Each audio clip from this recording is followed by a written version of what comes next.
Hello students, कैसे हैं आप? बिल्कुल ठीक। Very good.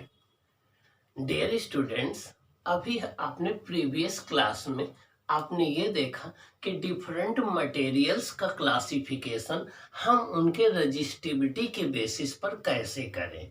Miss conductor, semi conductor and insulator. अब हम ये देखेंगे कि हमारे डेली लाइफ में जो हम डिवाइसेज यूज करते हैं वहां पर हम किन मटेरियल्स का यूज करते हैं, क्यों यूज करते हैं। जैसे बल्ब में हम टंगस्टन का यूज करते हैं, क्यों यूज करते हैं। हीटर में हम नाइक्रोम का यूज करते हैं, क्यों यूज करते हैं। स्टैंडर्ड रजिस्टर बनाने के लिए हम जो है कांस्टेंटन मैग्नीन का यूज करते हैं, क्यों करते हैं। तो अब हम इसका डिस्कशन करेंगे। आइए हम देखते हैं वन बाय वन। ओके, आइए देखते हैं। Some conducting materials for specific use. Some conducting materials for specific use.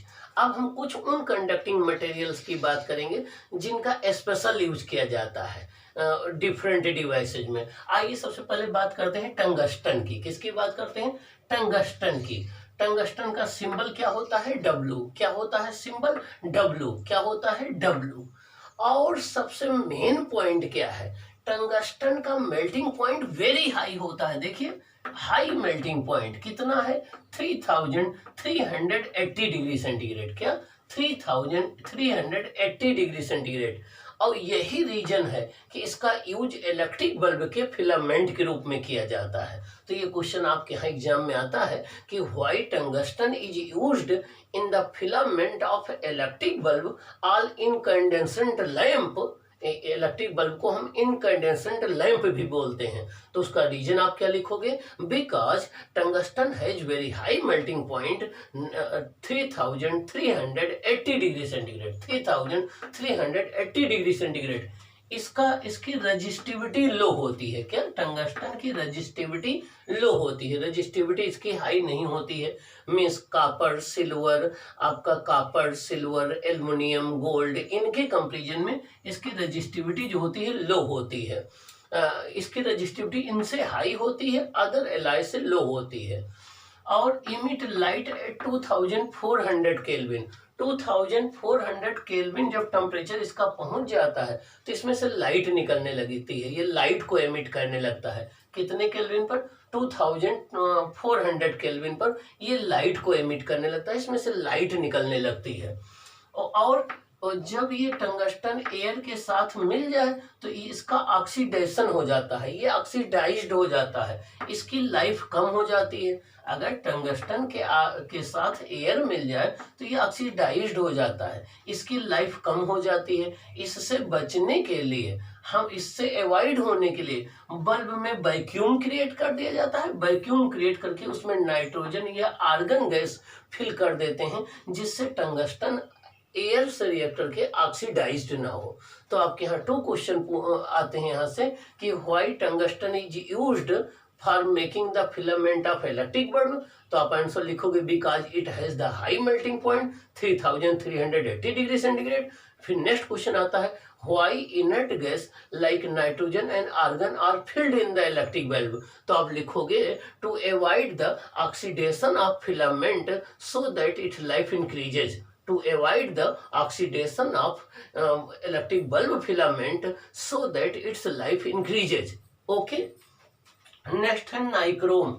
Nichrome तो बहुत ही फेमिलियर है। इसका यूज हम अपने घरों में हीटर में, जो उसका हीटर वायर होता है, हीटर का एलिमेंट, उसमें करते हैं, गीजर में करते हैं, टोस्टर में करते हैं, ठीक ना, इलेक्ट्रिक केटल में करते हैं। चलो देखें नाइक्रोम किन किन मेटल से मिलकर बना होता है। Ni से हो गया निकिल, कितने? 60% सबसे ज्यादा। उसके बाद CHR से हो गया क्रोमियम, 12% हो गया। यम से हो गया मैग्नीज, 2% हो गया। देखिए यमियन में 2 लेटर हैं तो 2% है। देखिए आयरन का 26 होता है एटॉमिक नंबर, तो 26% हो गया। आयरन का होता है 26 या फिर 56, तो 26 एटॉमिक नंबर है तो 26% हो गया। यमियन में 2 लेटर है तो 2% हो गया। और आपका जो है निकल 60% हो गया, तो बाकी बचा ये 12% हो गया। ये इन मेटल से मिलकर बना होता है और इसकी रजिस्टिविटी हाई होती है। इसकी रजिस्टिविटी हाई होती है, कितनी 100 into 10⁻⁸ ohm into metre, 100 into 10⁻⁸ ohm into metre, इसका मेल्टिंग पॉइंट हाई होता है।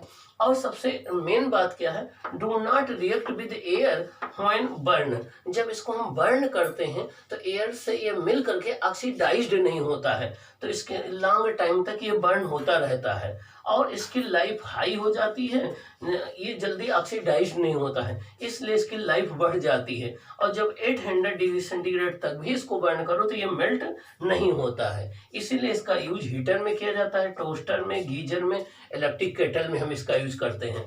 तो यहाँ से एक क्वेश्चन पूछा जाता है, why nichrome is used in the heater wire, तो इसका आंसर क्या लिखोगे, since nichrome has the high resistivity, since nichrome has the high resistivity, since nichrome has the high resistivity, since nichrome has the high resistivity, since nichrome has the high resistivity and it does not easily oxidize when burned in open air, so it is used for making the wires of heater, toaster and geyser. Means nichrome की resistivity high होती है, 100 into 10⁻⁸ ohm into metre होती है, और इसको जब हम burn करें एयर में तो ये इजिली ऑक्सीडाइज्ड नहीं होता है एयर से, इसलिए जल्दी बर्न नहीं होगा, ठीक ना, इसकी लाइफ ज़्यादा होगी, इसीलिए इसका यूज हम हीटर में करते हैं, हीटर के वायर में करते हैं।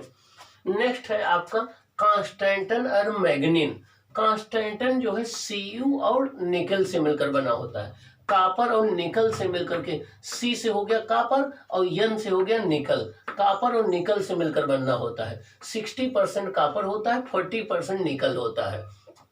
और मैग्नीन जो होता है वो कापर 84% होता है, 12% मैग्नीज होता है और 4% निकल होता है। देखिए Ni से निकल हो गया, Mn से मैग्नीज हो गया, और आपका कापर एक्स्ट्रा आपको लर्न रखना है। और इसकी जो रजिस्टिविटी होती है ना तो मेटल्स के जैसी लो होती है, ना नाइक्रोम जैसी हाई होती है, मॉडरेट रजिस्टिविटी होती है। क्या होती है, मॉडरेट रजिस्टिविटी, मीन्स जो है नाइक्रोम और मेटल्स के बीच में लाई करती है। और इसकी रजिस्टिविटी जो होती है वो होती है 44 इंटू 10⁻⁸ ओम इंटू मीटर, ये इसकी रजिस्टिविटी होती है, किसकी, कांस्टेंटन की। और सबसे मेन पॉइंट है रो इज इंडिपेंडेंट ऑफ टेम्परेचर, जो कांस्टेंट और मैग्नीन है उनकी रजिस्टिविटी टेम्परेचर पर नियरली इंडिपेंडेंट होती है, टेम्परेचर के साथ चेंज नहीं होती है, इसीलिए इनका यूज जो है स्टैंडर्ड रेजिस्टेंस बनाने में किया जाता है, रेजिस्टेंस बॉक्स में किया जाता है, रियोस्टेट में किया जाता है। तो इनका यूज हम जो है वो रियोस्टेट में करते हैं, रियोस्टेट में वायर बनाने में करते हैं, इसका यूज हम रेजिस्टेंस बॉक्स में करते हैं, और इनका यूज हम स्टैंडर्ड रजिस्टर बनाने में करते हैं।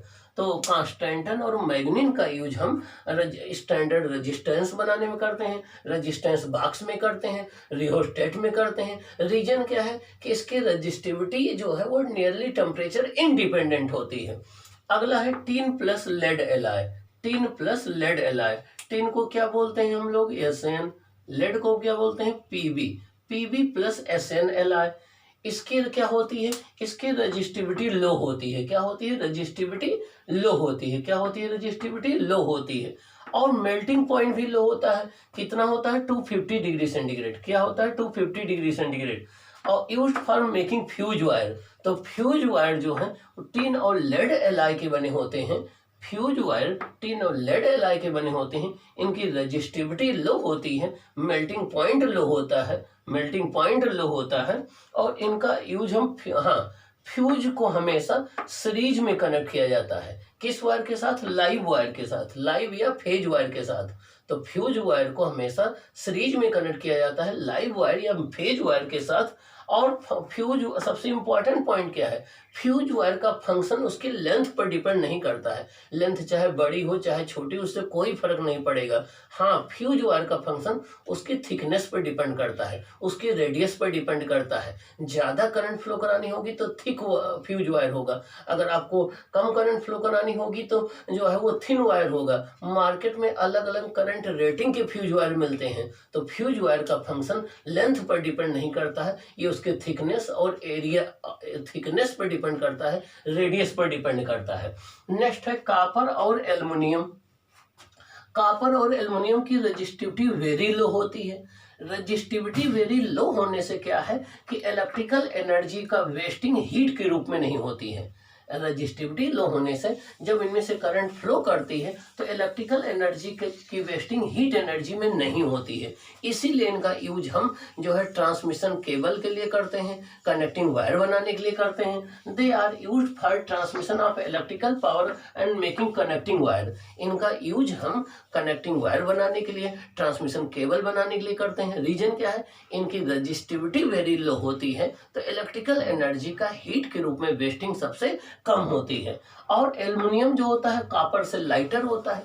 एल्युमिनियम जो है कॉपर से चीपर भी है, लाइटर भी है, मीन्स हल्का भी है, सस्ता भी है। इसीलिए अगर आपको लॉन्ग डिस्टेंस में इलेक्ट्रिकल पावर को भेजना होता है तो हम एल्युमिनियम का यूज करते हैं कॉपर के कंपैरिजन में, क्योंकि ये हल्का होता है, तो लाइटर होता है, और दूसरे ये चीपर भी होता है कॉपर से। तो long distance electrical power transmit करने में हम किसका यूज करते हैं, एल्युमिनियम का यूज करते हैं। तो आपसे यहाँ से दो क्वेश्चन बनते हैं, why copper and aluminium are used for the transmission for making cables and connecting wire. तो आपका आंसर होगा because they have the low resistivity, hence electrical energy is not wasted as heat। दूसरा question आता है, why aluminum is preferred over copper for the long power transmission। तो since it is lighter and cheaper than the copper, so it is preferred for the long power transmission। Okay, in questions को आप prepare कर लेंगे, ये important है आपके exam के लिए। Okay, bye.